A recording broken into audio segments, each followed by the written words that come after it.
instead of us performing this surgery, let us put you on medication and pray. Put you on medication and pray that the clot does not travel to any other part of your body.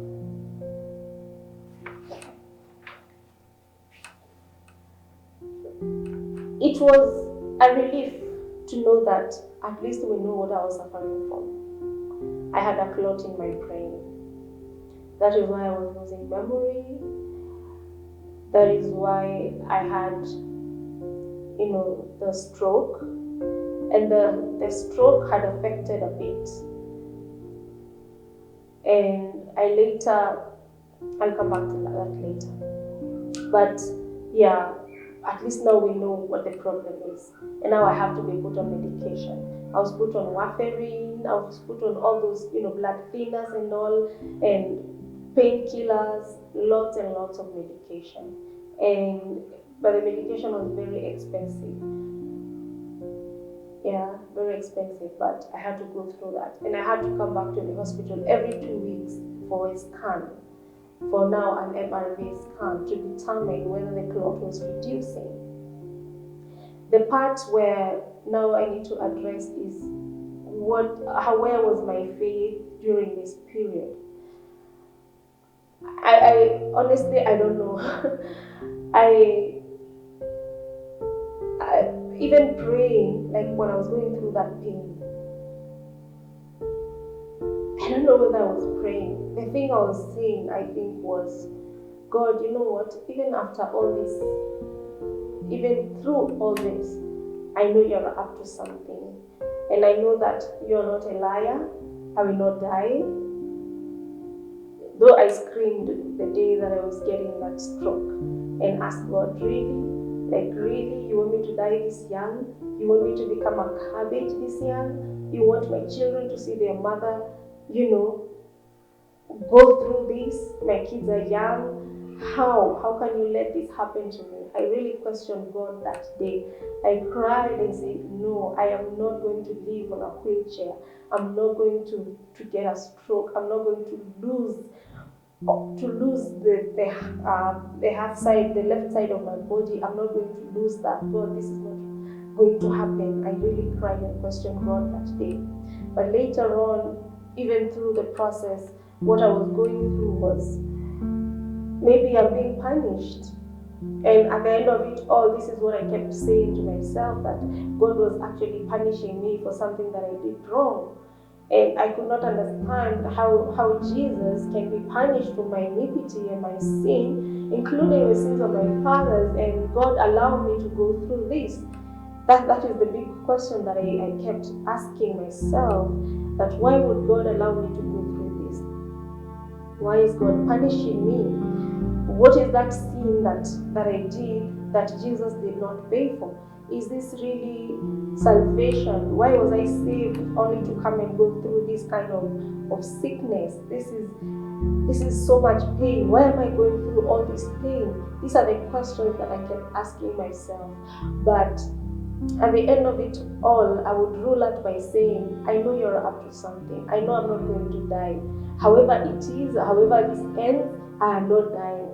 This better end another way, but not in death. I am not dying. I'm not ready to die, because you're not a man to lie. There's so many things you have said that I will accomplish in this world, but I have not yet even touched base. Why is this happening to me? But I kept encouraging myself, saying that I am not going to die.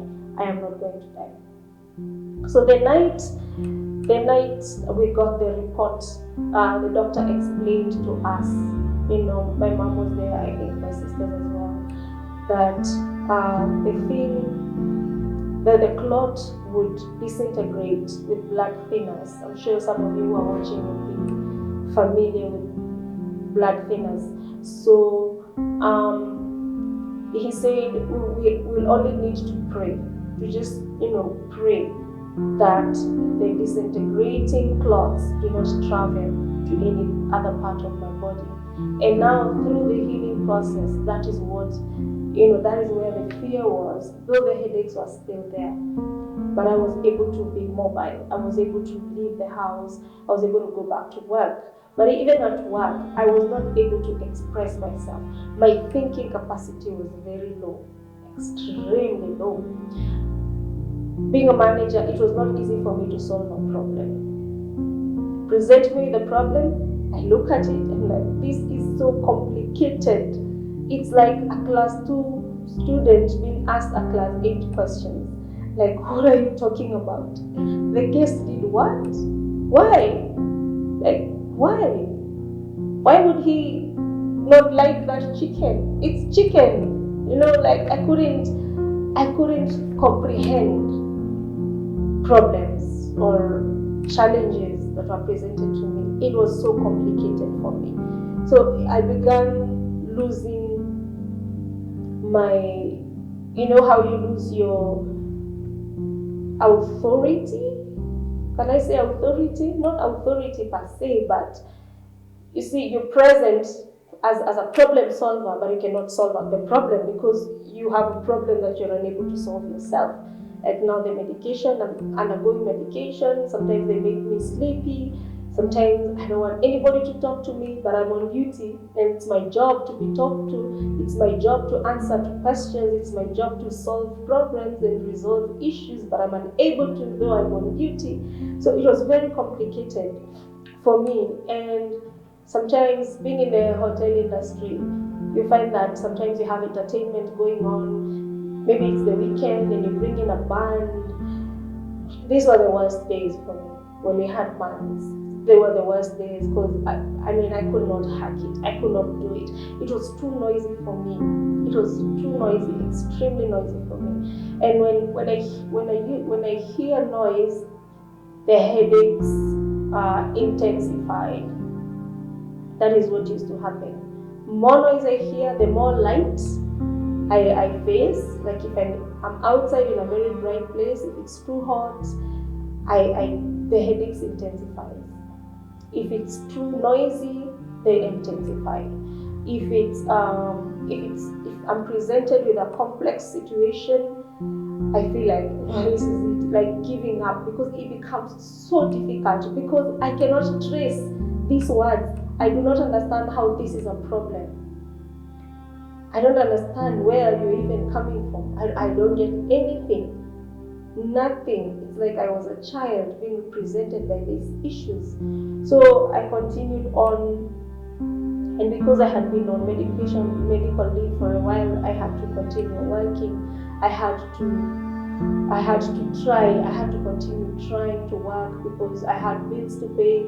I had taken up a loan so that I'm able to pay for my medical bill, for my hospital bill, and cater for all my medicine that I needed to continue having for the entire year. So what happened was I was put on medication for 1 year, and during that year the headaches did not stop immediately. They stopped gradually, very minimal. Like I would experience a change like every 2 months. Every 2 months I would experience a difference. Every 2 months I would experience some change. And I was able to, go back to reading the Bible. Sometimes I would read and not understand a single word.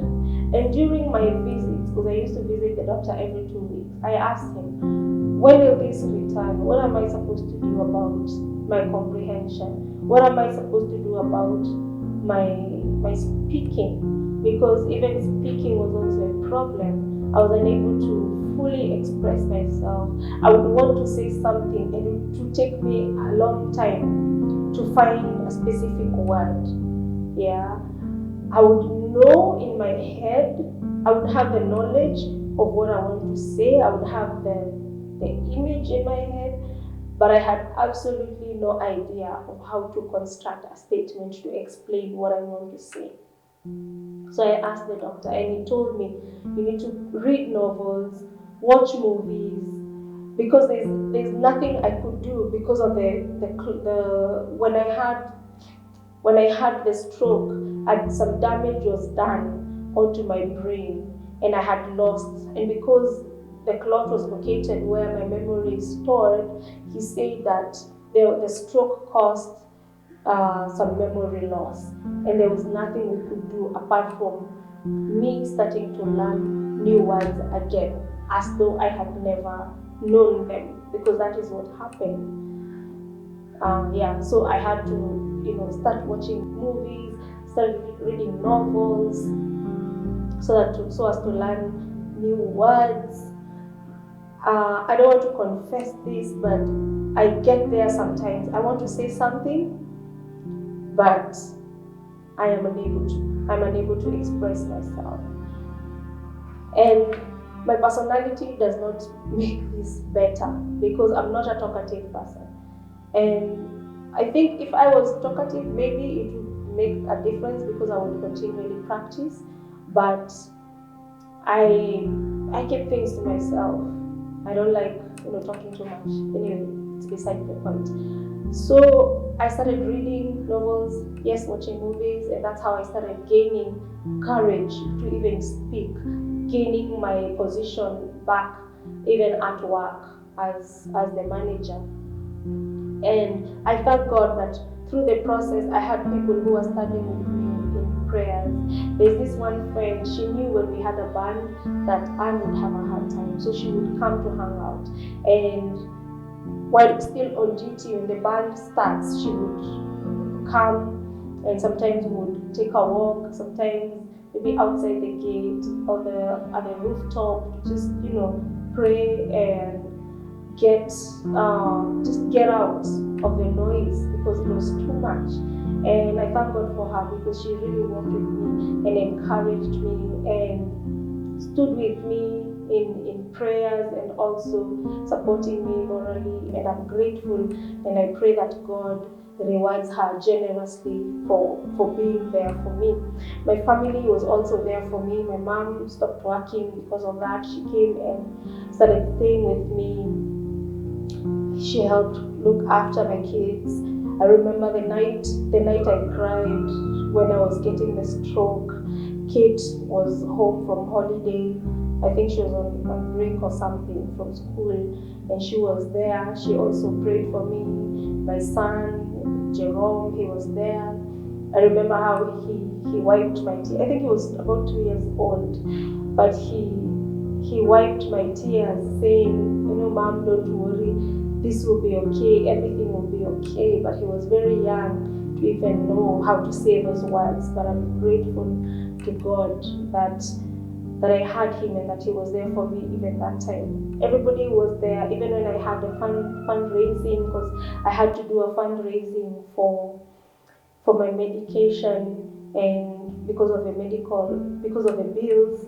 Everybody who gave towards this, may God bless you and reward you generously. I thank God because I never gave up. I thank God because He was there for me even when I could not be strong. I was so weak. My faith was weak. I was unable to pray because I was not able to construct any words, to form any words into a prayer. I was unable to. But the best thing I could do is just play a song. I have this song that is called Twako Hitaji. So I used to just play that song and have it under my pillow so that I don't hear the sound, because the sound would make my headache intensify even more. So I had it singing in the background, and I used to tell God, you know what, you have called me for this nation, you have called me for many things, to stand in the gap as an intercessor, to stand in the gap as whatever it is that you have for me. And I'm not dying. I have not done anything yet. I have not started. I have so many songs that I have not even sung. I have books that I have not written. And I'm not going to the grave with books. I'm not going to the grave with my songs. I refuse to go to the grave with unsung songs, basically. And this is how I would pray. And my faith was tested. I was weak, but God was strong for me. As I wind up, let me just say, there's a day that I was about to die. This was early on. after I had seen a counselor, because I was put through counseling thinking that, I was depressed, as I told you earlier. And one night as I was asleep, I felt my entire body gone. And this is not related to what I shared on another video, because I had shared another video giving you guys a testimony of how I had a near-death experience. This is not that. This is a different one. So this time when I was with the clot, I knew I had died. I could not feel myself, like entirely from the top of my head to the sole of my feet. I was not there. And I saw myself on the skies, and I was flying. I was flying on the skies. I did not see my spirit or my soul rise from my body. I did not see that part. But I remember seeing myself on the clouds. Like I was flying on the clouds, and I was not alone. I saw other souls. Which were flying up in heaven. And I saw many angels, and they were singing, and I could hear voices in heaven also singing. And I saw very many balloons floating on the air, and it was like a celebration, and we were all flying up and going into heaven. I remember seeing this, and I knew that I had died. But somehow I woke up.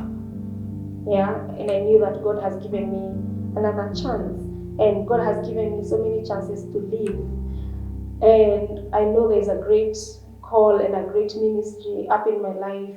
The enemy has tried many times to have me killed, have me dead, because I'm sure he's afraid of me, and he knows that the great call, he knows there is a great call in my life. And as I wind up, let me say it is important to pray for one another, continue encouraging one another, because when one is weak, the other who is strong is supposed to lift the other, and that is how the body of Christ thrives and works better.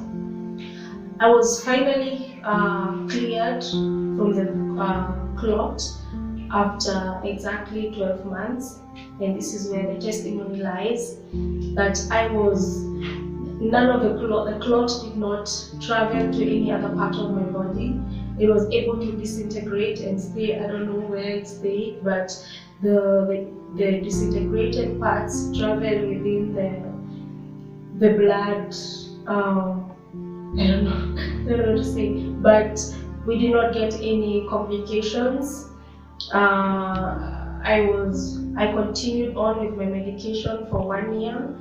Work was not easy, life was not easy, it was not easy traveling back and forth, but I managed by the grace of God.